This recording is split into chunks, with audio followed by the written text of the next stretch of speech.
தேர்வர்கள் அனைவருக்கும் வணக்கம். நாள் 1/4/2025, அதாவது நிதியாண்டினுடைய முதல் நாள். இன்றைய நாள் நாம் பார்க்க போகிற தலைப்பு, அதாவது தமிழறிஞர் யார்?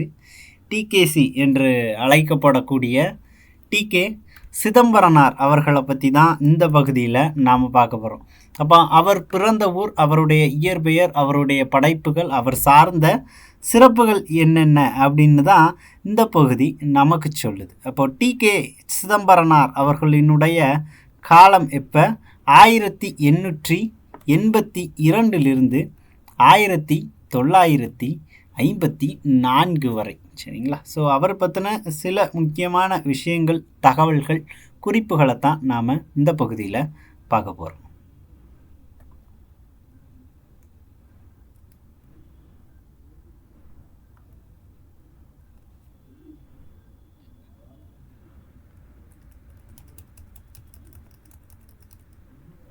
ஸோ டிகேசி, தமிழில் எல்லாம் உண்டு, தமிழின் கவிச்சுவைக்கு ஈடுமில்லை இணையுமில்லை, தமிழால் அறிவியல் மட்டுமின்று அனைத்து இயல்களையும் கற்க முடியும் என சான்றுகளுடன் எடுத்து சொன்ன பெருந்தகை யாரு? ரசிகமணி டிகேசி அப்படின்னு அழைக்கப்படுகிறார். தமது இலக்கிய ரசிகத்தன்மையால் தமிழுக்கும் தமிழருக்கும் புத்துணர்வு ஈட்டியவர். ஒரு 2 விஷயம் கவனிச்சிங்கன்னா தெரியும். இங்கே எல்லா கவிஞர்களும் சரி அவர்களுடைய படைப்புகளால் பேசப்படுபவர்கள். ஆனால் டிகேசியை பற்றி படிக்கும்போது மட்டும் ஒரு வார்த்தை இப்போ நம்ம பார்த்துருப்போம். என்ன வார்த்தை? ரசிகமணி அப்படின்னு இருப்பாங்க இல்லையா? ஸோ ரசிகமணி அப்படின்னா ஒருவர் ரசிப்பதனாலேயே மிகுந்த புகழ் பெற்றிருக்கிறார் அப்படின்னா அது யார் தான்? டிகேசி தான். ரசிக்கிற மாதிரி அப்படின்னா அது எப்படி சொல்லலாம் அப்படின்னா, நாம் எல்லாருமே பசிச்சா சாப்பிடுவோம்.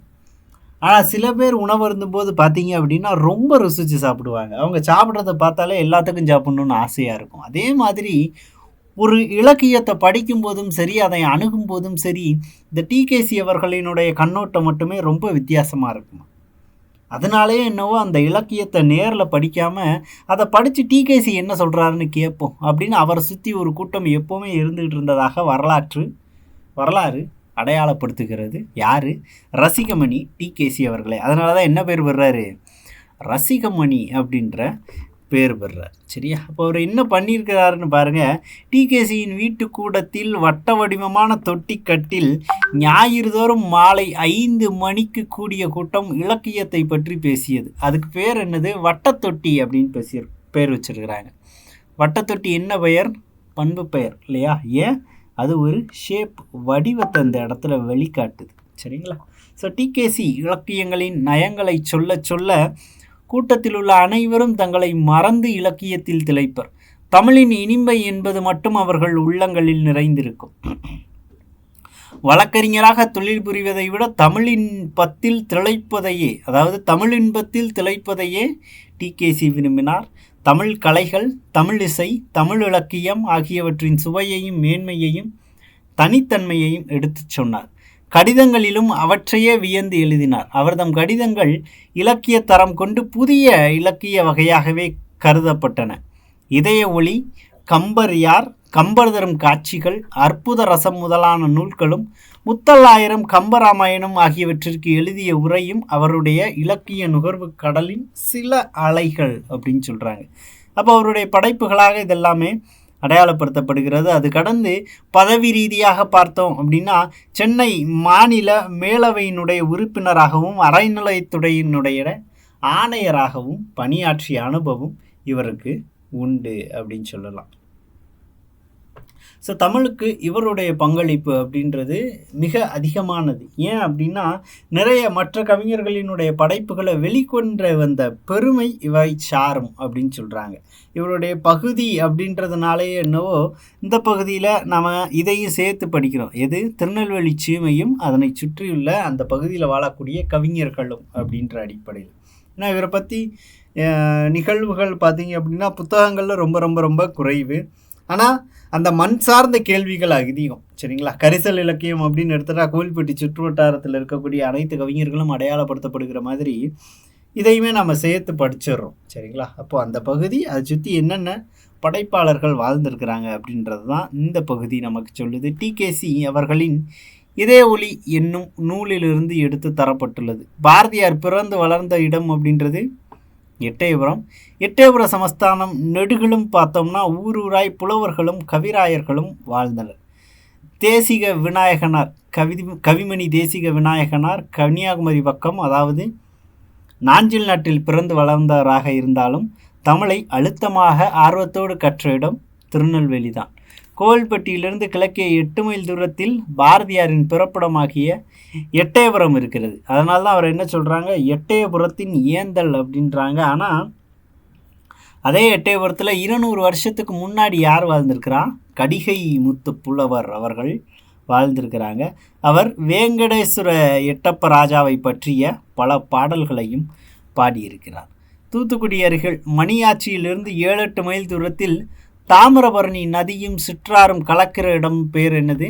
சீவலப்பேரி என்கிற முக்கூடல். அந்த இடத்தை தழுவிதான் முக்கூடர் பள்ளு என்னும் பிரபந்தம் முக்கூடலை பற்றிய ஒரு முக்கூடர் பள்ளு அப்படின்ற பேரில் ஒரு மிகச்சிறந்த படைப்பாக வெளிவந்திருக்கிறது.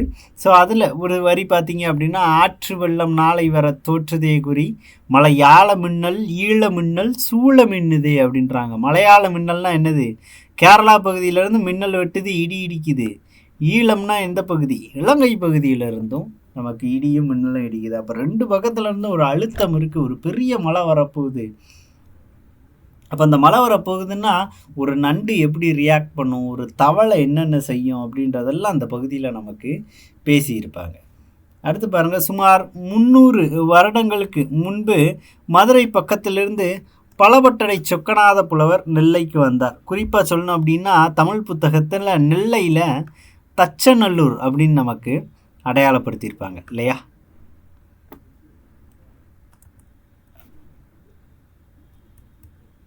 தச்சநல்லூர் பகுதியை சார்ந்தவர் பலவட்டடை சொக்கநாத புலவர். நெல்லையப்பர் கோவிலில் எழுந்தருளியுள்ள காந்திமதி தாயை தரிசித்தார். உரிமை பாராட்டி சுவாமியிடம் சிபாரசு செய்ய வேண்டும் என்று முரண்டுகிறார். திருநெல்வேலியிலிருந்து திருச்செந்தூருக்கு போகிற மார்க்கத்திலேயே 18வது மைலில் ஆற்றிற்கு வடகரையில் ஸ்ரீவைகுண்டம் அப்படின்றதற்கும் தென்கரையில் நம்மாழ்வாரினுடைய அவதார ஸ்தலமான ஆழ்வார் திருநகரி இருக்கும். பூர்வத்தில் அதற்கு பேர் என்னது? திருக்குருகூர் அப்படின்றது அதனுடைய பேர். நம்மாழ்வார் தமது ஈடுபாட்டை 1000 தமிழ் பாட்டில், அதாவது திருவாய் மொழியில் வெளியிட்டார் அப்படின்னு சொல்கிறாங்க. அப்போ அந்த ஆழ்வார் பெருமக்கள் பிறந்த ஒரு பகுதியும் இங்கே தான் இருக்குது அப்படின்னு அந்த மண்ணை மேலும் பெருமைப்படுத்துகிறார்கள். கொற்கை அகழாய்வுக்கு பெயர் பெற்ற ஒரு பகுதி இல்லையா? கொற்கை என்பது சிறு ஊர், அதன் புகழோ அபாரம். சுமார் 2000 வருடத்திற்கு முன்னிருந்த ஒரு பெருங்கவிஞர், முத்தொள்ளாயிர ஆசிரியர்.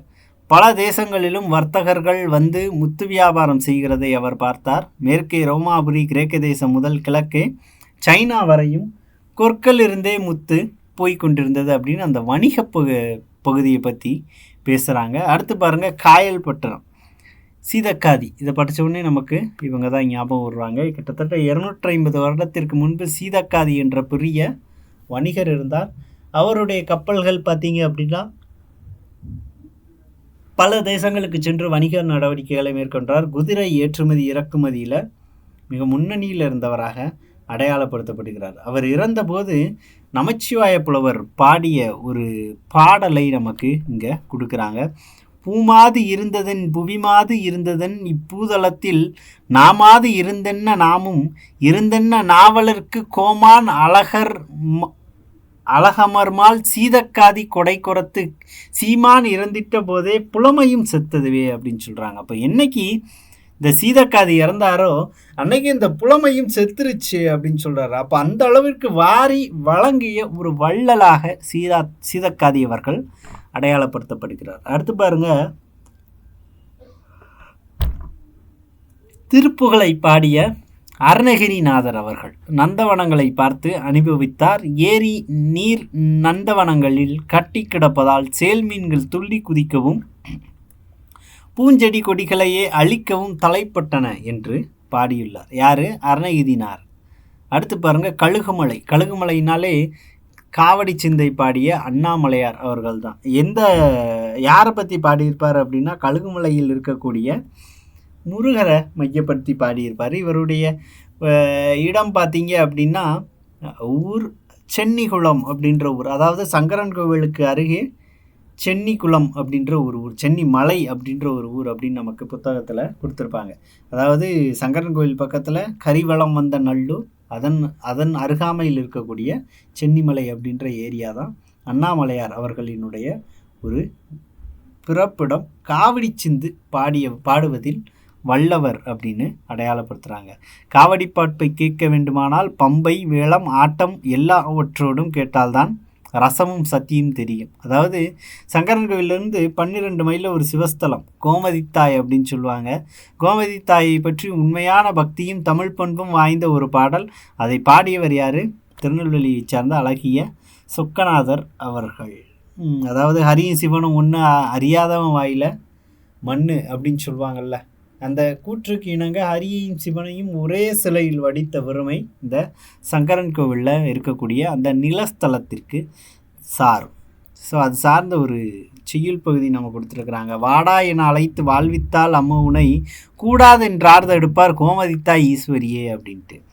வாடா அப்படின்னு ஒரு பிள்ளையை கூப்பிட்ற மாதிரி கூப்பிட்டு எனக்கு நீ கொடுக்கக்கூடிய விஷயங்களை, எனக்கு நீ அளிக்கக்கூடிய அந்த அருளை யாருங்க தடுக்கிறதுக்கு இருக்கிறா அப்படின்ற மாதிரியான ஒரு அன்பின் வெளிப்பாடாக இந்த செய்யுள் நமக்கு கொடுத்துருக்குறாங்க.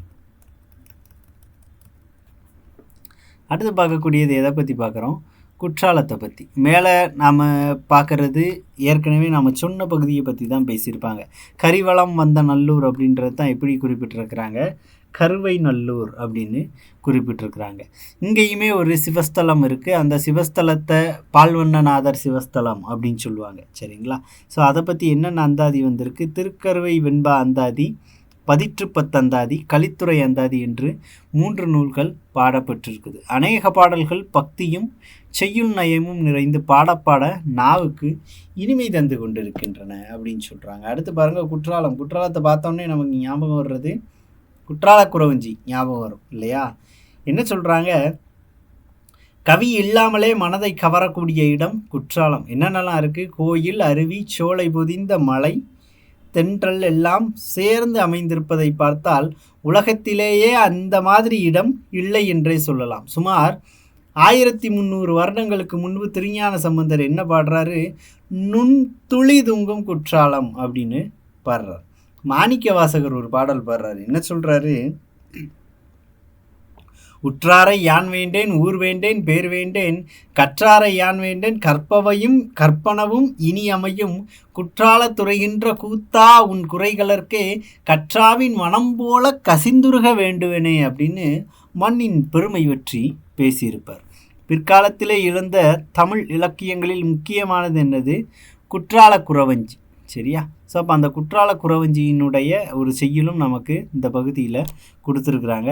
அதாவது அது எதை பற்றி பேசுது அப்படின்னா, குறி சொல்லுகிற ஒரு பெண் குற்றாலமலையின் பெருமையை பேசும் விதமாக இது நமக்கு இருக்குது. கைலை எனும் வடமலைக்கு தெற்குமலை அம்மே கனகமகா மேருவென நிற்குமலை. மேருன்னா என்னது? இமயமலை.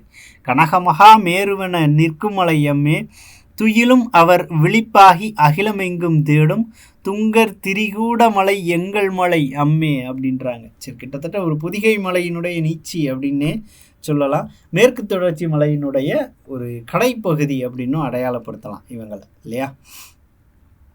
சிறப்புமிக்க திருநெல்வேலி கவிகளின் கவிதைகளாக இவ்வளவு விஷயங்களையும் நாம் பார்க்குறோம். இக்கட்டுரை ஏறத்தாழ 70 ஆண்டுகளுக்கு முன் எழுதப்பட்டது. எனவே அக்கால நடையில் எழுதப்பட்டது. திருநெல்வேலி சீமை என்று குறிப்பிடப்படுவது இன்றைய திருநெல்வேலி மற்றும் தூத்துக்குடி மாவட்டம் இணைந்த ஒரு பகுதியாக இது நமக்கு கொடுக்கப்படுது.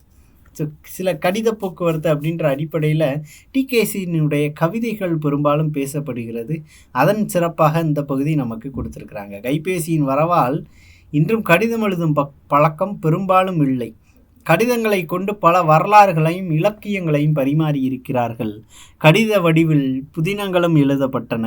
தாகூர், நேரு, டிகேசி, வள்ளிக்கண்ணன், பேரறிஞர் அண்ணா, மூவா, கு. அழகிரிசாமி, கீரா முதலானோர் கடித வடிவில் இலக்கியங்கள் படைத்துள்ளனர். அப்போ இந்த இலக்கிய உலகத்தில் பார்த்திங்கன்னா கடிதங்களுக்குன்னு ஒரு மிக முக்கியமான இடம் உண்டு. நேரு தன்னுடைய மகளுக்கு எழுதிய கடிதத்தை நாம் படிக்கிறோம். அண்ணா எழுதிய கடிதத்தை நாம் படிக்கிறோம், காந்தியடிகள் எழுதிய கடிதத்தை நாம் படிக்கிறோம். வரலாற்று ரீதியாக மிக முக்கியமான ஒரு ஆவணங்கள் இதெல்லாம், சரிங்களா? ஸோ அந்த வகையில் கடித போக்குவரத்து பற்றி பேசுகிறாங்க. வானொலி அப்படின்னு ஒன்று இருக்குல்ல, வானொலி அப்படின்றது எதன் அடிப்படையில் இயங்குது அப்படின்னா ரேடியோ ஃப்ரீக்வன்சி சிக்னல் அப்படின்னு சொல்லுவாங்க. என்ஜினியரிங் ஸ்டூடெண்ட்ஸுக்கு தெரியும், RH சிக்னல்ஸ், சரியா? ஸோ அப்போ அது எல்லாத்தையுமே என்ன சொல்லிகிட்டு இருந்தோம், ரேடியோ ரேடியோ அப்படின்னு தான் நாம் உச்சரிச்சுட்டு இருந்தோம். முத டிகேசி தான் என்ன பண்ணுறாரு, வானொலி அப்படின்ற ஒரு விஷயத்தை சொல்கிறார். டி.கே. சிதம்பரனார் ரேடியோ என்ற சொல்லுக்கு தமிழில் வானொலி என்ற சொல்லை முன்மொழிந்தார். ஆல் இந்திய ரேடியோ ஆகாஷவாணி என்று முழங்கி வந்த நிலையில் முதலில் திருச்சி வானொலி நிலையம் 1956இல் திருச்சி வானொலி நிலையம் என்று தமிழாக்கத்தை அறிவித்தது. அதன் பிறகு வானொலி என்ற சொல்லை அனைவரும் பயன்படுத்த தொடங்கினர். எப்போ? 1959. டிகேசி என அழைக்கப்படும் டி.கே. சிதம்பரனார் ஒரு வழக்கறிஞர், தமிழ் எழுத்தாளராகவும் திறனாய்வாளராகவும் புகழ்பெற்றவர், ரசிகமணி என்று சிறப்பிக்கப்பட்டவர், வட்டத்தொட்டி அப்படின்ற அமைப்பை நடத்தினார் அப்படின்னு நாம் பார்க்குறோம். கடித இலக்கியத்தினுடைய முன்னோடி, தமிழிசை காவலர், வளர்தமிழ் ஆவலர், குற்றால முனிவர் அப்படின்ற பெயர் பெற்றவர். இதெல்லாம் அவருடைய சிறப்பு அடையாள மொழிகள். குற்றால முனிவர் அப்படின்றது கேள்வி பகுதியாக நாம் நிறைய நேரங்களில் தேர்வில் நாம் பார்த்துருக்குறோம் இல்லையா? ஸோ அந்த வகையில் டிகேசி அப்படின்ற விஷயங்களை அவரை பற்றி நாம் தெரிஞ்சுக்கிட்டோம். அடுத்து யாரை பார்க்க போகிறோம் அப்படின்னா குன்றக்குடி அடிகள். இவரை பற்றியுமே நமக்கு நிறைய தகவல்கள் கிடையாது, சரிங்களா? ஸோ ரொம்ப அடிப்படையான தகவல்கள் தான் பார்க்க போகிறோம். என்ன அப்படின்னு பார்த்துடலாம்.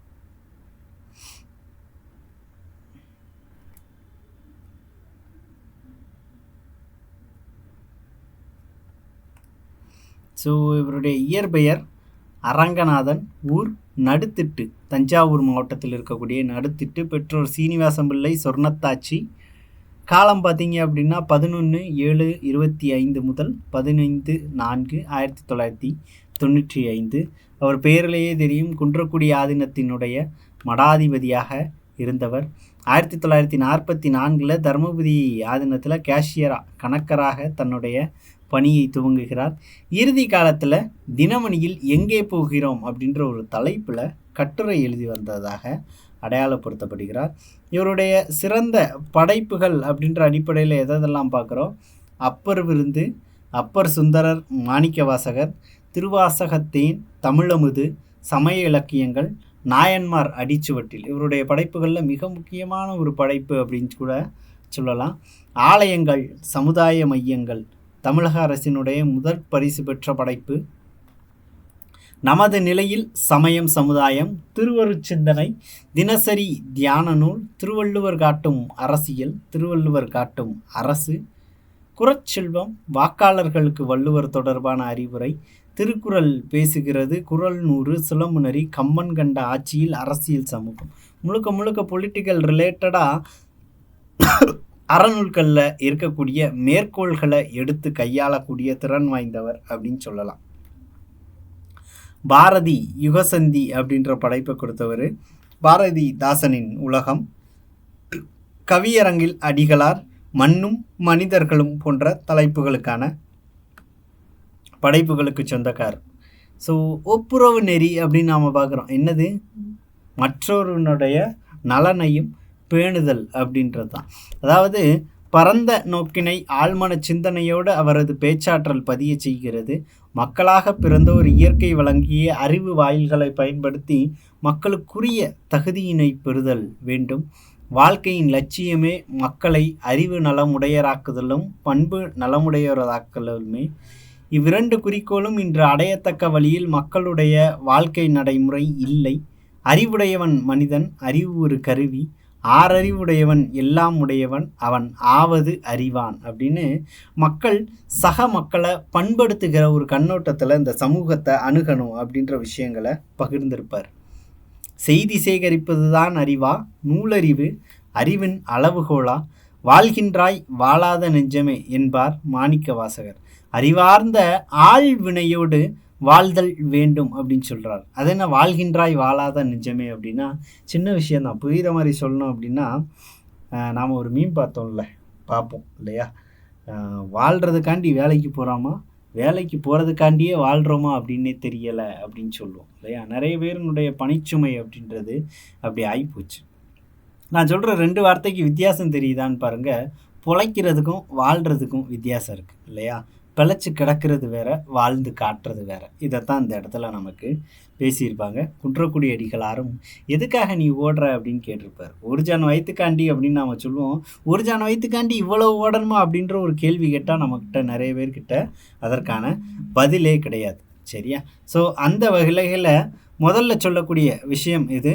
வாழ்வதன் வழி முதல் அறிவு பெறுகிறான் அப்படின்னு சொல்கிறாங்க. அப்போ ஒரு மனுஷன் அனுபவத்தினால தான் கல்வியை பெறுகிறான், அனுபவத்தினால தான் அறிவை பெறுகிறான் அப்படின்னு சொல்லியிருப்பாங்க. செய்யும் தொழிலின் மூலம் 2ஆம் நிலை அறிவு பெறுகிறான். அவன் செய்யக்கூடிய செயல்பாட்டினால 2ஆம் நிலை அறிவை பெறுகிறான். தான் வாழும் சூழ்நிலை தாக்கத்தினால் காத்து கொள்வதன் மூலம் 3வது அறிவை பெறுகிறான். அப்போ தன்னை சுற்றி ஒரு சரியான சூழலில் கட்டமைக்கும் பொருட்டு அதன் மூலம் 3ஆம் அறிவை பெறுகிறான்.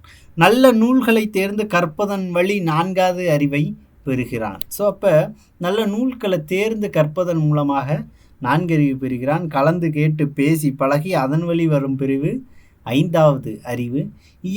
இயக்கத்தின் மூலம் பெறும் அறிவு 6வது அறிவு அப்படின்ற ஒரு 6 விதமான அறிவு. மனிதன் 6 அறிவு உடையவன் அப்படின்றத மட்டும் முன்னிறுத்தாமல் அந்த 6 அறிவை ஒரு மனிதன் எந்தெந்த பகுதிகளிலிருந்து எந்தெந்த செயல்பாடுகளின் மூலம் பெறுகிறான் அப்படின்றதையும் தெளிவுபடுத்தியிருப்பார்.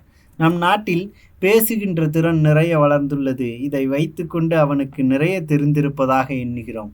அறிவு ஒரு கருவியே, இதனை செயற்பாட்டுக்குத்தான் பயன்படுத்த வேண்டும். தான் கற்ற கருத்தை செயல்படுத்துவதுதான் அறிவில் திறன் இருக்கிறது. அப்போ ஒன்று சொல்லுவாங்கல்ல, ட்ரஸ்ட் இன் ப்ராக்ரஸ் அப்படின்னு சொல்லுவாங்க. இந்த உலகில் செயல் அப்படின்ற வார்த்தையை தவிர மிக வலிமையான வார்த்தை வேறொன்றும் இல்லை. அப்போ செயல்படுத்தணும் எதுவாக இருந்தாலும், அதுதான் அறிவினுடைய வெளிப்பாடு அப்படின்னு சொல்கிறாங்க. மக்கள் பணியையே இறைபணியாக எண்ணி தம் வாழ்நாள் முழுவதும் சென்று தொண்டு செய்தவர் தவத்திரு குன்றக்குடி அடிகளார். குன்றக்குடி திருமடத்தின் தலைவராக விளங்கிய இவர் தமது பேச்சாலும் எழுத்தாலும் இறை தொண்டும் சமூகத் தொண்டும் இலக்கியத் தொண்டும் ஆற்றியவர். திருக்குறள் நெறியை பரப்புவதை தம் வாழ்நாள் கடமையாக கொண்டவர். நாயன்மார் அடிச்சுவட்டில் குறச்செல்வம், ஆலயங்கள், சமுதாய மையங்கள் உள்ளிட்ட பல நூல்களை எழுதியுள்ளார். அருளோசை, அறிக அறிவியல் உள்ளிட்ட சில இதழ்களையும் நடத்தியுள்ளார். ஒப்புரவு நெறி எனும் தலைப்பில் அடிகளார் கருத்து கூறியுள்ளார். அந்த ஒப்புரவு நெறி அப்படின்ற தலைப்பின் கீழே தான் என்னென்ன பேசியிருக்கிறாங்க அப்படின்னு பார்த்தோம்.